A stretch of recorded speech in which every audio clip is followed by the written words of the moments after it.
जय श्री कृष्णा। इडली तो हम सबकी फेवरेट होती है, हम सभी बनाते हैं। लेकिन आज मैं आपके सामने जो इडली की रेसिपी शेयर करने जा रही हूँ, एकदम परफेक्ट तरीके से इडली बनकर तैयार होती है। बहुत ही ज़्यादा सॉफ्ट है, नरम है, मुंह में जाते ही घुल जाती है। और हाँ, इडली फ्रेम से भी एकदम आसानी से बाहर आ जाएगी। ना ही आपको चाकू लगाना पड़ेगा और ना ही चम्मच। और इस इडली को बनाने में हमें ना ही मेथी की ज़रूरत पड़ेगी, ना सोडा, ना ही बेकिंग पाउडर। केवल दाल और चावल और नमक से ही हम एकदम perfect south Indian style idli बनाकर तैयार करेंगे। एक एक स्टेप को आप ज़रूर ध्यान से देखिएगा, वीडियो को बिल्कुल भी स्किप मत करिएगा, तो आपकी इडली भी एकदम इसी तरह सॉफ्ट मुलायम बनकर तैयार होंगी। तो चलिए बनाना शुरू करते हैं साउथ इंडियन इडली की रेसिपी। यदि आप सभी स्टेप फॉलो करेंगे तो ठंडी हो या गर्मी, बरसात, हर मौसम में आपकी इडली परफेक्ट बनेगी। इडली बनाने के लिए आप कोई भी कप ले लीजिए, ग्लास ले लीजिए, कटोरी ले लीजिए, कोई भी बर्तन ले लीजिए। आपको जितनी क्वांटिटी में इडली बनानी है उसके हिसाब से, लेकिन हम सभी चीज़ों का नाप एक ही चीज़ से करेंगे। यहाँ पे मैंने एक छोटी कटोरी में उड़द दाल ली है, बिना छिलके वाली दाल ली है। एक ही कटोरी से हमें सभी मेज़रमेंट करने हैं। यहाँ पे मैंने एक छोटी कटोरी उड़द दाल ली है। अब उसी कटोरी से नापकर हमें चावल लेना है। अब हमने चावल कौन से लिए हैं? ये इडली राइस है। ये आसानी से मॉल में, दुकान में, ऑनलाइन मिल जाते हैं। इन्हें इडली राइस कहते हैं। इसकी जगह आप चाहें तो जो बॉयल्ड राइस होते हैं ना, उकड़ा चावल, वो भी ले सकते हैं। हमें चावल कितना लेना है? हमने एक कटोरी उड़द दाल ली थी, तो यहाँ पर हमें 3 कटोरी इडली राइस लेना है, इडली के चावल लेना है। याद रखें, हमें उसी कटोरी से नापकर दाल और चावल लेने हैं। अब हमें दाल और चावल को धोना है। धोते समय हमें कुछ स्टेप को ध्यान रखना है। सबसे पहले यहाँ पर मैं उड़द दाल को धो रही हूँ। उड़द दाल को हमें बहुत ज़्यादा रगड़ते हुए नहीं धोना है, केवल हमें इसे हल्के हाथों से 2 या 3 पानी से धो लेना है। इसे हम बिल्कुल भी नहीं रगड़ेंगे, हल्के हाथों से ही धोएंगे। अब यहाँ पर हमें उड़द दाल के पानी को निकाल देना है। अब हमें चावल को धोना है। यहाँ पर चावल को हमें रगड़ते हुए धोना है। चावल को हमें तब तक धोना है जब तक कि एकदम साफ़ पानी ना हमें चावल में मिलने लगे। चावल को रगड़कर धोने से उसका स्टार्च निकल जाएगा और हमारी इडली उतनी ही बढ़िया बनेगी। यहाँ पे मैंने 5 से 6 पानी से चावल को अच्छी तरह से रगड़ते हुए धो लिया है। अब दाल और चावल को हमने अच्छी तरह से धो लिया है, उनके पानी को निकाल दिया है। अब हमें फिर से इसमें साफ़ पानी डालना है। आप अच्छी तरह से पानी डाल दीजिए, कोई टेंशन वाली बात नहीं है। पानी डालने के बाद हमें इन्हें भीगने के लिए छोड़ना है, कम से कम 4 से 6 घंटे। आप इन्हें ढक कर रख दीजिए और 4 से 6 घंटे भीगने के लिए छोड़ दीजिए।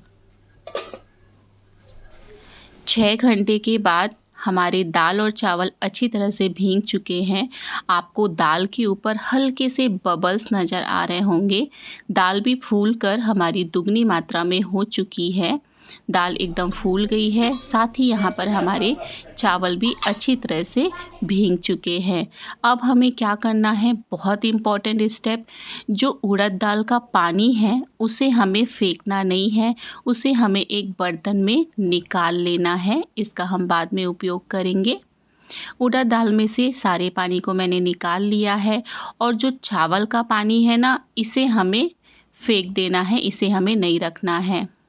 अब हमें दाल और चावल को पीसना है। यहाँ पर सबसे पहले मैं उड़द दाल को पीस रही हूँ। उड़द दाल को पीसने के लिए हमें उसी पानी का यूज़ करना है जो हमने उड़द दाल में से निकाला था। उड़द दाल को हमें एकदम बढ़िया तरीके से स्मूथ पीस कर उसका पेस्ट बना लेना है और एक बड़े से बर्तन में हमें उड़द दाल को निकाल लेना है। उड़द दाल को पीसने के बाद अब हमें चावल को पीसना है। चावल को भी हमें मिक्सी के जार में डाल देना है।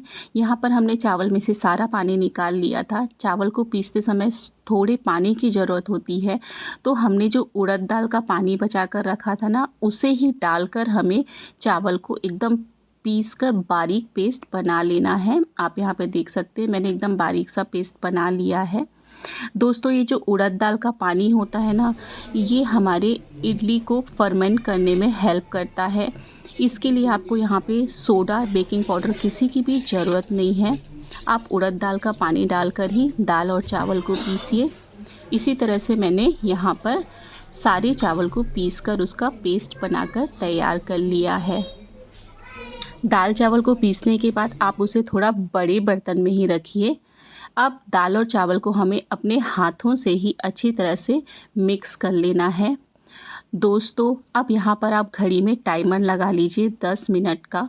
हमें 10 मिनट तक इसी तरह दाल और चावल को अपने हाथों से ही फेंटना है।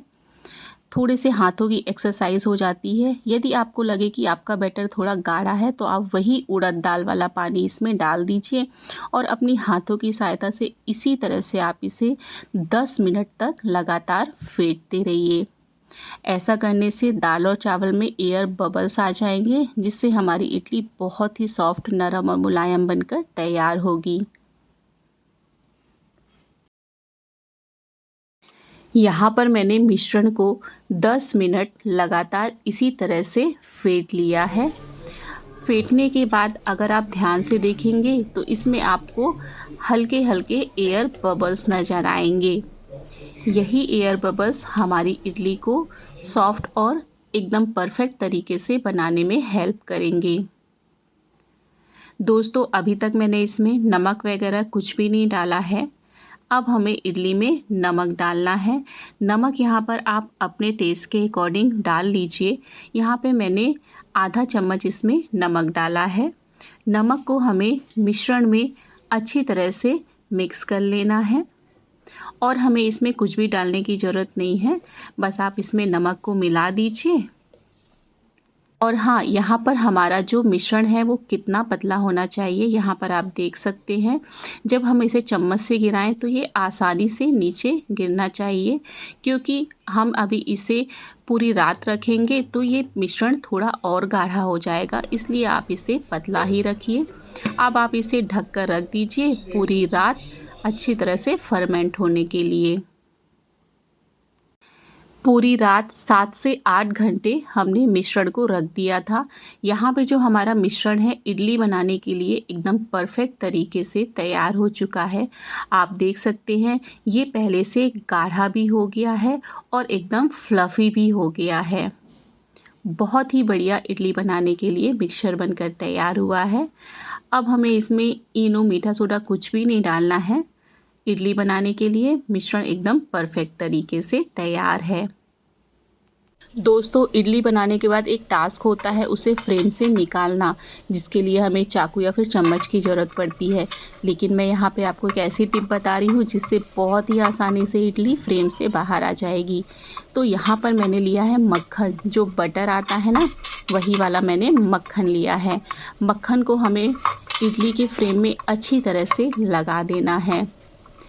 आप इसके किनारों पर भी मक्खन को अच्छी तरह से लगा लीजिए और अपने हाथों की सहायता से पूरे फ्रेम में अच्छी तरह से फैला लीजिए।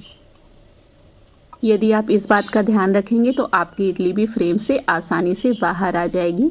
इसी तरह सभी फ्रेम में हमें मक्खन को अच्छी तरह से लगा देना है। किनारों पर भी अच्छी तरह से हमें लगाना है। तो यहाँ पर मैंने सभी फ्रेम तैयार कर लिए हैं मक्खन लगाकर इडली बनाने के लिए। अब हमें मिक्सचर को फ्रेम में डाल देना है। एकदम भरकर हम मिक्सचर को फ्रेम में नहीं डालेंगे, थोड़ा हमें खाली ही रखना है। दोस्तों, मैंने रात को 9 बजे के करीब इडली के मिक्सचर को पीसा था और अभी सुबह 6:30 बजे मैं इडली बना रही हूँ। हमारा जो मिश्रण है वो अच्छी तरह से एकदम रेडी हो गया है। सभी फ्रेम में इडली को हमने डाल दिया है। इडली बनने के लिए तैयार है। अब इडली हमें जिस बर्तन में बनाना है उसे मैंने पहले ही पानी को डालकर बॉयल होने के लिए रख दिया था। अच्छी तरह से स्टीम बन चुकी है।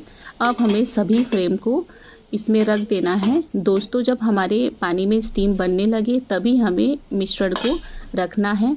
अब आप इसे केवल 10 minute medium to high flame में स्टीम होने के लिए रख दीजिए। बस 10 मिनट में ही इडली बनकर तैयार हो जाती है। 10 मिनट के बाद यहाँ पर आप देख सकते हैं इडली हमारी फूलकर डबल साइज़ में हो गई है। इडली को निकालने के बाद हमें बस इसे थोड़ी देर ठंडा करना है। तुरंत ही हमें फ्रेम में से नहीं निकालना है। थोड़ी जब इसकी भाप निकल जाए उसके बाद अब आप जब इडली निकालेंगे तो आप देखेंगे कितनी ही आसानी से ये फ्रेम से बाहर आ जाती है। हमें चम्मच या फिर चाकू लगाने की भी ज़रूरत नहीं है। यहाँ पर आप देख सकते हैं कितनी बढ़िया एकदम फ्लफ़ी इडली बनकर तैयार हुई है। और यहाँ पर आप देख सकते हैं ये फ्रेम से भी कितनी आसानी से बाहर आ रही है। बस आप जब भी इडली को स्टीमर से निकालिए तो जल्दबाजी मत करिए, इसे 2 मिनट ठंडा होने दीजिए, उसके बाद ही आप उसे फ्रेम से निकालिए। तो लीजिए, यहाँ पर हमारी एकदम सॉफ्ट मुलायम मुंह में घुल जाने वाली इडली बनकर तैयार है। आप भी इन सभी छोटी छोटी बातों का ध्यान रखेंगे ना तो आपकी इडली भी इसी तरह एकदम परफेक्ट बनकर तैयार होगी। आप भी इस तरह से इडली बनाने की रेसिपी को ज़रूर ट्राई कीजिए और वीडियो पसंद आए तो प्लीज़ मेरे वीडियो को लाइक, सब्सक्राइब और शेयर ज़रूर करिए। जय श्री कृष्णा।